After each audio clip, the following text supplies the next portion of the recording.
Samantala, pinalalakas ng Ilocos Center for Health Development, katuwang ang Provincial Health Office at School Division Office ng La Union ang implementasyon ng Healthy Learning Institution sa mga malalayong paaralan sa pamamagitan ng isinagawang coordination meeting at onboarding sa lungsod ng San Fernando, La Union. Dinaluhan ang aktibidad ng mga kinatawan mula sa SDO La Union, mga lokal na pamahalaan at 26 na last mile elementary schools na nakatakdang isama sa HLI implementation sa 2026.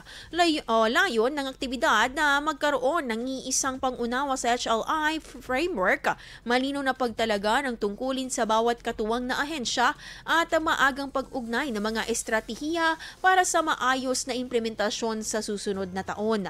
Isinailalim ang last mile school sa oryentasyon ukol sa kanilang mga responsibilidad, timeline ng mga gawain at teknikal na suporta na ibibigay sa buong implementasyon. Nagpahayag naman ng suporta ang SDO La Union at mga LGU sa programa bilang bahagi ng layuning makalikha ng ligtas, malusog at makapagpapatibay ng kapaligiran sa pagkatuto para sa mga mag-aaral at guro. IFM News. IFM News.